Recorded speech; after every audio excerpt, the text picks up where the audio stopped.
Hi friends, Steph and Miss Val here, welcoming you back to Chronic Asana and another short how-to video. Today is how to stand more comfortably.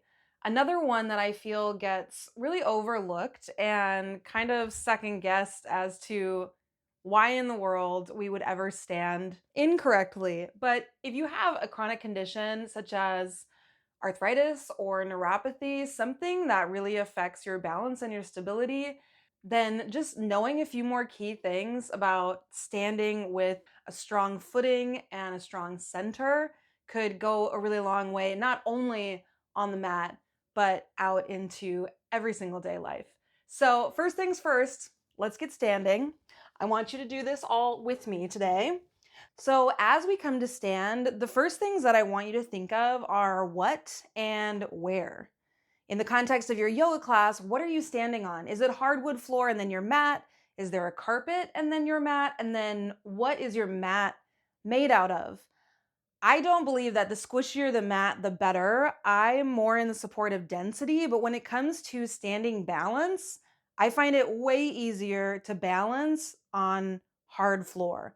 So if I know that I'm going into like a one-footed balance or something like that, then I simply step off the edge of the mat. And then that goes right into where. Where are you in the room? If I ever get the chance when I walk into a yoga class, I park myself at the wall. Just knowing that the wall is there, that I can catch it with a hand, I can lean against it with my back or my side, can make all the difference. If you need a wall or a chair right now to feel more secure in your stability, grab it. Otherwise, we're just going to talk to standing on the middle of the mat and we're going to build some awareness from the ground up. So first, I want you to notice, where are you naturally on your feet? Do you feel like you shift more to one side? Do you lean and drop into one hip? Do you turn your feet out? I have really big external rotation in my hips, so this tends to be my comfortable position. When we're finding the stability in a yoga class, we typically want to bring those feet no wider than the hips, into the bony hips. Feel your feet right underneath you. Or if you ever want, you can bring the inner edges of your feet to touch. That can be instructed sometimes, but it definitely narrows your base of balance and stability. Can be a fun challenge. I don't usually personally like it because I don't like the inner edges of my ankles and knees touching. They're both kind of swollen and it doesn't feel good. So I'll widen out to just underneath my skeletal hip bones. You can always poke and prod and find out where things are. And then encourage parallel feet. I just say that encourage, right? You don't have to force these feet to be parallel. Look down, check them out, pick up all of your toes, stretch them out as wide as you can, and let them press down into the mat one at a time just to get the footprint a little bit broader. Now let's locate the four corners of the feet. We have four corners to our palms too, so I'll use my palm as a little visual reference, but feel a point at the base of your big toe, one at the base of your pinky toe, one on your inner heel and one on your outer heel. And maybe you're shifting your entire body's weight forward, backward, right and left just to feel those 4 points.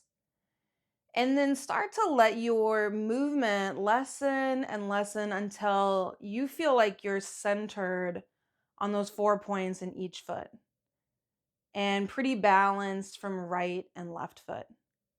Now let's bring some awareness to another main stabilizer, which is the pelvis. Oftentimes, if we're leaning onto one hip, then one hip's dropping, or some people have, a really big anterior or posterior tilt in their pelvis that you might not even notice. So I want you to do something like you did with your four corners, that you're going to exaggerate it for a moment. Drop one hip low, drop the other hip low, tilt way forward, tilt way back, maybe move in some circles, and then start to let that movement get smaller and smaller until you feel like you're in some sort of center. Sometimes we'll use the visual that your pelvis is a shallow bowl full to the max with water, and you don't want that water tipping out any direction if you can help it. So, whatever that balance feels like for you. The last thing I want you to notice is, where does it feel like your head and your spine are in this whole lineup? Oftentimes, when we stabilize and center the feet and the pelvis, the rest of the body just ends up falling into place. But like we said, sometimes you're leaning forward, sometimes you're leaning to the side, and you don't even notice. So, one visual that I really like is imagine there's like a silver thread at the top of your head. It's pulling you taller without any effort, and it's letting the head gently rest in its center over top of the shoulders, centered over top of the hips, and centered back over top of the feet.